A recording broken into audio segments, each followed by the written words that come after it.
ಕ್ರಮ ತೆಗೆದುಕೊಳ್ತೇವೆ. ಕ್ಷೇತ್ರ ಮತದಾರರು ಕೂಡ ಕ್ರಮನ ಕೈಗೊಳ್ತಾರೆ. ಅವ್ರು ಏನೇನು ಎಷ್ಟೆಷ್ಟು ಮಾತಾಡ್ತಾರೆ ಅದ್ರದ್ದು ದುಪ್ಪಟ್ಟು ಮತಗಳು ರಾಘವೇಂದ್ರ ಅವರು ಬೀಳ್ತದೆ. ರಾಘವೇಂದ್ರ ಅವರು ಒಬ್ಬ ಜನಪ್ರಿಯ ಸಂಸದರಿದ್ದಾರೆ. ಈ ರೀತಿ ಪುಕ್ಷಟೆ ಮಾತುಗಳಿಂದ ಜನ ಗಮನಿಸ್ತಾರೆ. ಈಶ್ವರಪ್ಪನವ್ರ ಮಂತ್ರಿಗಳಾಗಿ ಶಿವಮೊಗ್ಗ ಜಿಲ್ಲೆಗೆ ಏನು ಕೊಡುಗೆ ಕೊಟ್ಟಿದ್ದಾರೆ, ಉಪಮುಖ್ಯಮಂತ್ರಿಗಳಿಗೆ ಅವ್ರ ಕೊಡುಗೆ ಏನು ಶಿವಮೊಗ್ಗ ಜಿಲ್ಲೆಗೆ. ಬಂಧುಗಳೇ ನಮಸ್ಕಾರ, ಹೇಗಿದ್ದೀರಿ ಎಲ್ಲರೂ? ಬಂಧುಗಳೇ, ಲೋಕಸಭಾ ಚುನಾವಣೆಗೆ ದಿನಗಣನೆ ಶುರುವಾಗಿದೆ. ಇದರ ನಡುವೆ ರಾಜ್ಯ ರಾಜಕಾರಣದಲ್ಲೇ ಸಂಚಲನ ಮೂಡಿಸುವಂತಹ ಸುದ್ದಿಯೊಂದು ಹೊರಬಿದ್ದಿದೆ. ಅದೇನಪ್ಪಾ ಅಂದ್ರೆ KS ಈಶ್ವರಪ್ಪನವರಿಗೆ ಸಂಬಂಧಪಟ್ಟ ಹಾಗೆ ಕೊನೆಗೂ ಈಶ್ವರಪ್ಪನವರ ವಿರುದ್ಧ ಶಿಸ್ತು ಕ್ರಮಕ್ಕೆ ಬಿಜೆಪಿ ಮುಂದಾಗಿದೆ. ಇನ್ನು ಕೆಲವೇ ದಿನಗಳಲ್ಲಿ ಬಿಜೆಪಿ ಪಕ್ಷದಿಂದ ಅಧಿಕೃತವಾಗಿ ಈಶ್ವರಪ್ಪನವರನ್ನ ಉಚ್ಚಾಟನೆ ಮಾಡಲಾಗ್ತಿದೆ. ಕೊನೆಯ ಡೆಡ್ಲೈನ್ ಎನ್ನುವ ರೀತಿಯಲ್ಲಿ ಏಪ್ರಿಲ್ 22ನೇ ತಾರೀಕು ಕೊನೆಯ ಅವಕಾಶವನ್ನ ಮಾಡಿಕೊಡಲಾಗಿದೆ. ಕಾರಣ ನಾಮಪತ್ರವನ್ನ ಹಿಂಪಡೆಯೋದಿಕ್ಕೆ ಕೊನೆಯ ದಿನ. ಅವತ್ತೇನಾದ್ರೂ ನಾಮಪತ್ರವನ್ನ ವಾಪಸ್ ಪಡೆದ್ರೆ ಈಶ್ವರಪ್ಪನವರು ಬಿಜೆಪಿಯಲ್ಲಿ ಇರ್ತಾರೆ. ಅವತ್ತು ನಾಮಪತ್ರವನ್ನು ವಾಪಸ್ ಪಡೆಯದೇ ಇದ್ದರೆ ಬಿಜೆಪಿಯ ಡೋರ್ ಈಶ್ವರಪ್ಪನವರಿಗೆ ಶಾಶ್ವತವಾಗಿ ಕ್ಲೋಸ್ ಆಗುವ ರೀತಿಯಲ್ಲಿ ಕಾಣಿಸ್ತಾ ಇದೆ. ಇಂಥದೊಂದು ಸುದ್ದಿ ಇದೀಗ ರಾಜ್ಯ ರಾಜಕಾರಣದಲ್ಲಿ ಸಹಜವಾಗಿ ಸಂಚಲನವನ್ನು ಸೃಷ್ಟಿ ಮಾಡಿದೆ. ಯಾಕೆ ಸಂಚಲನ ಎನ್ನುವಂಥ ಪದವನ್ನು ಇಲ್ಲಿ ಪ್ರಯೋಗ ಮಾಡ್ತೀವಿ ಅಂದರೆ, KS ಈಶ್ವರಪ್ಪನವರು ಬಿಜೆಪಿಯ ಅತ್ಯಂತ ಹಿರಿಯ ನಾಯಕರಲ್ಲಿ ಒಬ್ಬರು. ಬಿಜೆಪಿಯಲ್ಲಿ ಎಲ್ಲ ಪಟ್ಟವನ್ನು ಅಲಂಕರಿಸಿದವರಲ್ಲಿ ಈಶ್ವರಪ್ಪನವರು ಕೂಡ ಒಬ್ಬರು. ಯಡಿಯೂರಪ್ಪನವರ ಜೊತೆಗೆ ಬಿಜೆಪಿ ಪಕ್ಷವನ್ನು ಕಟ್ಟುವಲ್ಲಿ ಶ್ರಮವಹಿಸಿದಂಥವರಲ್ಲಿ ಈಶ್ವರಪ್ಪನವರು ಒಬ್ಬರು. ಬಿಜೆಪಿ ಸಿದ್ಧಾಂತವನ್ನ ಅತ್ಯಂತ ಕಟುವಾಗಿ ಸಮರ್ಥನೆ ಮಾಡ್ಕೊಂಡು ಬರ್ತಿದ್ದವರಲ್ಲಿ ಈಶ್ವರಪ್ಪನವರು ಒಬ್ಬರು.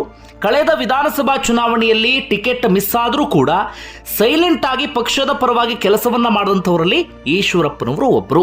ಇಂತಹ ಈಶ್ವರಪ್ಪನವರನ್ನ ಪಕ್ಷದಿಂದ ಉಚ್ಚಾಟನೆ ಮಾಡ್ತಾರೆ ಅಂದಾಗ ಸಹಜವಾಗಿ ಅದು ಸಂಚಲನ ಮೂಡಿಸುವಂತಹ ಸುದ್ದಿ ಅಂತ ಅನಿಸ್ಕೊಳ್ಳುತ್ತೆ. ಸದ್ಯ ಈ ವಿಚಾರ ಸಾಕಷ್ಟು ಚರ್ಚೆಗೆ ಗ್ರಾಸವಾಗಿದೆ. ಹಾಗಾದರೆ ಈಶ್ವರಪ್ಪನವರಿಗೆ ಸಂಬಂಧಪಟ್ಟ ಹಾಗೆ ಏನೆಲ್ಲ ಬೆಳವಣಿಗೆ ಆಗ್ತಾ ಇದೆ? ಈಶ್ವರಪ್ಪನವರ ಸ್ಪರ್ಧೆಯಿಂದ ಬಹಳ ದೊಡ್ಡ ಮಟ್ಟಿಗೆ ಇಂಪ್ಯಾಕ್ಟ್ ಆಗುತ್ತಾ? ಸದ್ಯದ ಬೆಳವಣಿಗೆಯನ್ನು ಆ ವಿಚಾರವನ್ನು ಗಮನಿಸ್ತಾ ಹೋಗೋಣ. ಬಂಧುಗಳೇ, ನಿಮ್ಮೆಲ್ಲರಿಗೂ ಕೂಡ ಗೊತ್ತಿರುವ ಹಾಗೆ ವಿಧಾನಸಭಾ ಚುನಾವಣೆಯಲ್ಲಿ ಈಶ್ವರಪ್ಪನವರಿಗೆ ಟಿಕೆಟ್ ಕೈ ತಪ್ಪಿತು. ಆದರೆ ಸೈಲೆಂಟ್ ಆಗಿದ್ರು. ಅದಕ್ಕೆ ಕಾರಣ ಮಗನ ಭವಿಷ್ಯವನ್ನು ರೂಪಿಸಬೇಕು ಎನ್ನುವಂಥ ಉದ್ದೇಶದಿಂದ.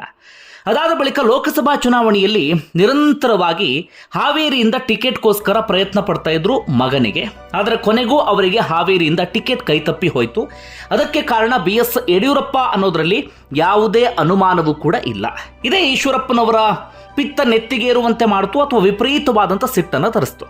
ಹೀಗಾಗಿ BS ಯಡಿಯೂರಪ್ಪನವರ ವಿರುದ್ಧ ಹಾಗೆ ಅವರ ಮಕ್ಕಳ ವಿರುದ್ಧ ತೀವ್ರವಾದಂಥ ಆಕ್ರೋಶವನ್ನ ಹೊರಹಾಕ್ತಾ ಬಂದರು ಈಶ್ವರಪ್ಪನವರು. ಆರಂಭದಲ್ಲಿ ಬಿಜೆಪಿ ನಾಯಕರು ಇದನ್ನ ಅಷ್ಟಾಗಿ ಗಂಭೀರವಾಗಿ ತೆಗೆದುಕೊಳ್ಳಲಿಲ್ಲ. ಯಾಕಂದ್ರೆ ಈಶ್ವರಪ್ಪನವರು ಒಂದಷ್ಟು ದಿನಗಳ ಕಾಲ ಮಾತಾಡಿ ಆಮೇಲೆ ಸೈಲೆಂಟ್ ಆಗಬಹುದು ಅಂತ. ಕೊನೆಗೆ ಈಶ್ವರಪ್ಪನವರು ನಿರ್ಧಾರಕ್ಕೆ ಬರ್ತಾರೆ. BS ಯಡಿಯೂರಪ್ಪನವರಿಗೆ ಪಾಠ ಕಲಿಸಲೇಬೇಕು ಎನ್ನುವಂಥ ಉದ್ದೇಶದಿಂದ ಶಿವಮೊಗ್ಗದಲ್ಲಿ ರಾಘವೇಂದ್ರ ವಿರುದ್ಧ ಪಕ್ಷೇತರನಾಗಿ ಸ್ಪರ್ಧೆಯನ್ನು ಮಾಡ್ತೀನಿ ಅಂತ ಘೋಷಣೆ ಮಾಡ್ತಾರೆ. ಅಂತಿಮವಾಗಿ ನಾಮಪತ್ರವನ್ನೂ ಕೂಡ ಸಲ್ಲಿಕೆ ಮಾಡ್ತಾರೆ. ಆಗಲೂ ಕೂಡ ಬಿಜೆಪಿ ನಾಯಕರು ಹೆಚ್ಚಾಗಿ ಇದನ್ನ ಸೀರಿಯಸ್ ಆಗಿ ತೆಗೆದುಕೊಳ್ಳಲಿಲ್ಲ. ಯಾಕಂದ್ರೆ ಈಶ್ವರಪ್ಪನವರು ಈಗ ಬೆದರಿಕೆಯನ್ನು ಒಡ್ಡೋದಿಕ್ಕೆ ಅಥವಾ ಸಣ್ಣದಾಗಿ ಒಂದು ಪ್ರತಿಭಟನೆ ಮಾಡುವ ರೀತಿಯಲ್ಲಿ ಇಂಥದ್ದು ನಿರ್ಧಾರವನ್ನು ತೆಗೆದುಕೊಂಡಿರಬಹುದು. ಸ್ವಲ್ಪ ದಿನಗಳಾದ ನಂತರ ಈಶ್ವರಪ್ಪನವರು ಸೈಲೆಂಟ್ ಆಗ್ತಾರೆ ಅಂತ. ಆದರೆ ಕೊನೆಗೆ ಈಶ್ವರಪ್ಪನವರು ಬಂದಂಥ ನಿರ್ಧಾರ ಇದೆಯಲ್ಲ, ಇದು ಬಿಜೆಪಿ ನಾಯಕರಿಗೆ ಸಹಜವಾಗಿ ತಳಮಳವನ್ನು ಉಂಟು ಮಾಡಿತು. ಅದೇನಪ್ಪ ಅಂದರೆ, ಈಶ್ವರಪ್ಪನವರು ಇದೀಗ ಗಟ್ಟಿಯಾದಂಥ ನಿರ್ಧಾರವನ್ನು ತೆಗೆದುಕೊಂಡಿದ್ದಾರೆ. ನಾಮಪತ್ರವನ್ನ ವಾಪಸ್ ಪಡೆಯದೇ ಇರುವಂಥ ನಿರ್ಧಾರ, ಸ್ಪರ್ಧಾ ಕಣದಲ್ಲಿ ಮುಂದುವರಿಯುವಂಥ ನಿರ್ಧಾರ. ಹೀಗಾಗಿ ಬಿಜೆಪಿ ನಾಯಕರು ಇದೀಗ ಒಂದು ನಿರ್ಧಾರಕ್ಕೆ ಬರಲೇಬೇಕಾದಂಥ ಅನಿವಾರ್ಯ ಪರಿಸ್ಥಿತಿ ಎದುರಾಗಿದೆ. ಇಷ್ಟು ದಿನಗಳ ಕಾಲ ಯಾಕೆ ಈಶ್ವರಪ್ಪನವರ ವಿಚಾರವನ್ನ ಹೆಚ್ಚು ಪ್ರಸ್ತಾಪ ಮಾಡ್ತಿರ್ಲಿಲ್ಲ, ಅಥವಾ ಈಶ್ವರಪ್ಪನವ್ರನ್ನ ಟೀಕೆ ಮಾಡ್ತಿರ್ಲಿಲ್ಲ, ಅಥವಾ ಈಶ್ವರಪ್ಪನವರ ವಿರುದ್ಧ ಶಿಸ್ತು ಕ್ರಮವನ್ನು ತೆಗೆದುಕೊಳ್ತೀವಿ ಅಂತ ಹೇಳ್ತಿರ್ಲಿಲ್ಲ ಅಂದ್ರೆ ಒಂದು ಸಣ್ಣ ಆತಂಕ ಬಿಜೆಪಿ ನಾಯಕರಲ್ಲಿ ಇದ್ದೇ ಇತ್ತು. ಅದೇನಪ್ಪಾ ಅಂದ್ರೆ, ಈಶ್ವರಪ್ಪನವರು ಈ ಹಿಂದುಳಿದ ಸಮುದಾಯವನ್ನ ಅಥವಾ ಹಿಂದುಳಿದ ವರ್ಗವನ್ನ ತಕ್ಕ ಮಟ್ಟಿಗೆ ಪ್ರತಿನಿಧಿಸ್ತಾರೆ. ಅದರಲ್ಲೂ ಕೂಡ ವಿಶೇಷವಾಗಿ ಕುರುಬ ಸಮುದಾಯವನ್ನ. ಈ ಕುರುಬ ಸಮುದಾಯದವರು ಕೇವಲ ಶಿವಮೊಗ್ಗ ಭಾಗದಲ್ಲಿ ಮಾತ್ರ ಅಲ್ಲ, ಈ ಹಾವೇರಿ, ಕೊಪ್ಪಳ ಸೇರಿದಂತೆ ಒಂದಷ್ಟು ಭಾಗದಲ್ಲಿ ಬಹಳ ದೊಡ್ಡ ಮಟ್ಟಿಗೆ ಇದ್ದಾರೆ. ಈಶ್ವರಪ್ಪನವರ ವಿರುದ್ಧ ಕ್ರಮ ತೆಗೆದುಕೊಂಡ್ರೆ ಆ ಲೋಕಸಭಾ ಕ್ಷೇತ್ರಗಳಲ್ಲೂ ಕೂಡ ಬಿಜೆಪಿಗೆ ಎಫೆಕ್ಟ್ ಆಗಬಹುದು ಎನ್ನುವ ಕಾರಣಕ್ಕಾಗಿ ಸೈಲೆಂಟ್ ಆಗಿ ಇದ್ರು. ಆದರೆ ಇದೀಗ ಈಶ್ವರಪ್ಪನವರ ವಿರುದ್ಧ ಸೈಲೆಂಟ್ ಆಗಿ ಇದ್ರೆ ಅದು ಬೇರೆ ರೀತಿಯಂತ ಸಂದೇಶ ಹೋಗುತ್ತೆ ಎನ್ನುವ ಕಾರಣಕ್ಕಾಗಿ ಬಿಜೆಪಿ ನಾಯಕರು ಕಠಿಣ ಕ್ರಮಕ್ಕೆ ಮುಂದಾಗಿದ್ದಾರೆ. ಏನೆಲ್ಲ ಬೆಳವಣಿಗೆ ಆಯಿತು ಆ ವಿಚಾರದಲ್ಲಿ ಅಂತ ಗಮನಿಸ್ತಾ ಹೋಗೋದಾದ್ರೆ, ಮೊದಲಿಗೆ ಬಿಜೆಪಿಯ ಉಸ್ತುವಾರಿಯಾಗಿರುವಂಥ ರಾಧಾ ಮೋಹನ್ ದಾಸ್ ಅಗರ್ವಾಲ್ ಈಶ್ವರಪ್ಪನವರ ಮನವೊಲಿಕೆಗೆ ನಿರಂತರವಾದಂಥ ಪ್ರಯತ್ನ ಪಟ್ಟರು. ಆದರೆ ಸಾಧ್ಯ ಆಗಲಿಲ್ಲ. ಹೀಗಾಗಿ ರಾಧಾ ಮೋಹನ್ ದಾಸ್ ಅಗರ್ವಾಲ್ ಒಂದು ಸ್ಟೇಟ್ಮೆಂಟ್ ಅನ್ನೇ ಕೊಟ್ಬಿಟ್ರು. ಈಶ್ವರಪ್ಪನವ್ರು ಯಾರು ಅಂತಾನೆ ನನಗೆ ಗೊತ್ತಿಲ್ಲ ಅಂತ ಇದು ಬಹಳ ದೊಡ್ಡ ಮಟ್ಟಿಗೆ ಇಂಪ್ಯಾಕ್ಟ್ ಮಾಡ್ತು. ಅದಾದ ಬಳಿಕ ಅಮಿತ್ ಶಾರ ಭೇಟಿಯ ವಿಚಾರ.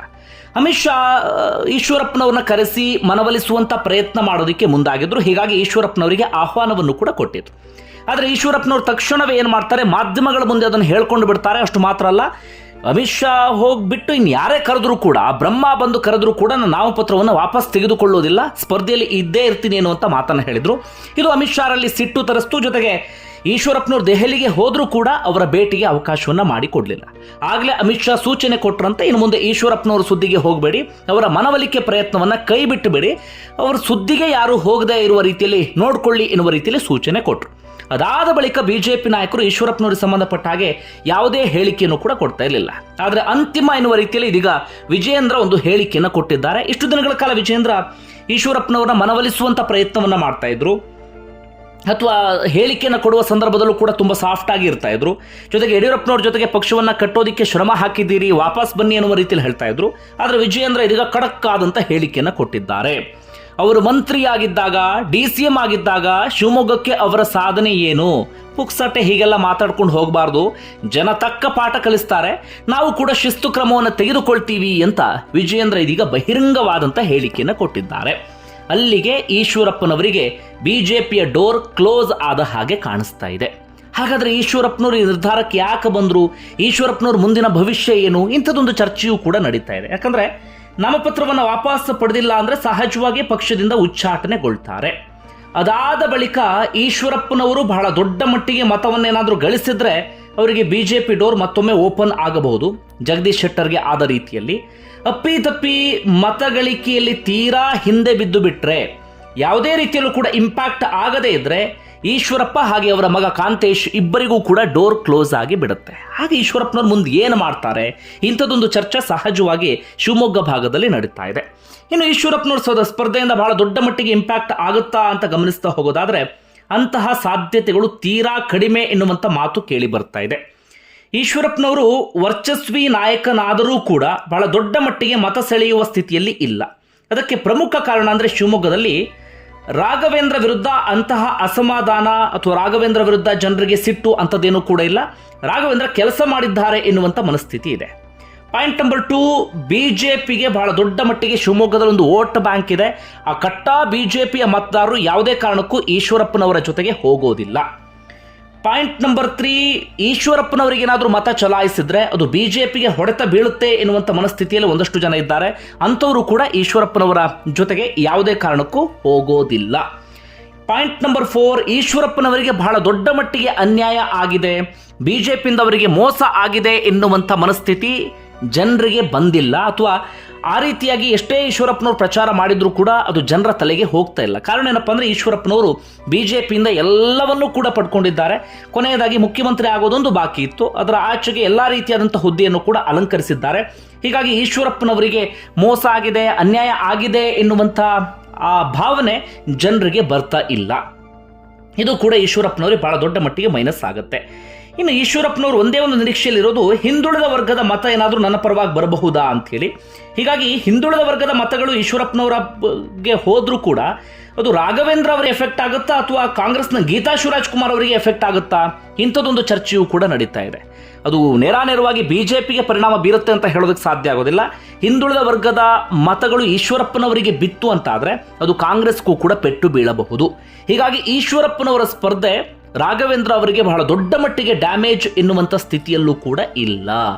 ಇದೆಲ್ಲವೂ ಕೂಡ ಈಶ್ವರಪ್ಪನವರಿಗೆ ಮೈನಸ್ ಪಾಯಿಂಟ್. ಆದರೂ ಕೂಡ ಯಾವ ನಂಬಿಕೆಯಲ್ಲಿ ಈಶ್ವರಪ್ಪನವರು ಸ್ಪರ್ಧಾ ಕಣದಲ್ಲಿ ಇದ್ದಾರೆ ಅನ್ನೋದು ಯಾರಿಗೂ ಕೂಡ ಅರ್ಥ ಆಗ್ತಿಲ್ಲ. ಅವರ ತಲೆಯಲ್ಲಿ ಏನು ಓಡ್ತಾ ಇದೆ, ಏನು ಯೋಚನೆ ಮಾಡ್ತಿದ್ದಾರೆ ಅದು ಕೂಡ ಯಾರಿಗೂ ಗೊತ್ತಾಗ್ತಿಲ್ಲ. ಕೊನೆಯ ಕ್ಷಣದಲ್ಲಿ ಏನಾದರೂ ನಿರ್ಧಾರವನ್ನು ಬದಲಿಸಬಹುದಾ ಅಂದರೆ ಅದರ ಆಚೆಗೆ ಈಶ್ವರಪ್ಪನವರು ಈಗಾಗಲೇ ಹೋಗಿ ಆಗಿದೆ.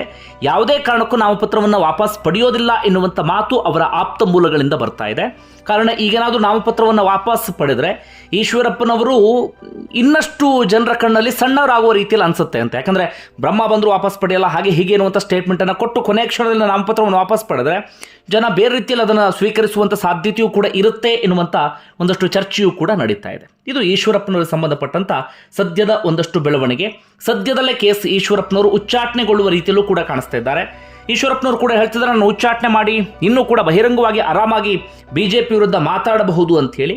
ಒಟ್ಟಾರೆಯಾಗಿ ಭವಿಷ್ಯದ ಬಗ್ಗೆ ಏನು ಯೋಚನೆ ಮಾಡಿದ್ದಾರೆ ಅನ್ನೋದು ಮಾತ್ರ ಯಾರಿಗೂ ಗೊತ್ತಾಗ್ತಾ ಇಲ್ಲ. ಪಾಯಿಂಟ್ ನಂಬರ್ 2, ರಾಘವೇಂದ್ರ ಅವರಿಗೆ ದೊಡ್ಡ ಮಟ್ಟಿಗೆ ಎಫೆಕ್ಟ್ ಆಗುತ್ತೆ ಅನ್ನುವಂಥ ಸಾಧ್ಯತೆಗಳು ಕೂಡ ಕಡಿಮೆ. ಪಾಯಿಂಟ್ ನಂಬರ್ 3, ಇದು ಈಶ್ವರಪ್ಪನವರಿಗೆ ಹೊಡೆತ ಕೊಡುವ ರೀತಿಯಲ್ಲಿ ಕಾಣಿಸ್ತಾ ಇದೆ ರಾಜಕೀಯ ಭವಿಷ್ಯದ ದೃಷ್ಟಿಯಿಂದ. ಬಂಧುಗಳು, ನಿಮಗೆ ಅನಿಸುತ್ತೆ ಕಮೆಂಟ್ ಬಾಕ್ಸಲ್ಲಿ ಮೆನ್ಷನ್ ಮಾಡಿ. ಧನ್ಯವಾದ ವಿಡಿಯೋ ನೋಡಿದ್ದಕ್ಕಾಗಿ.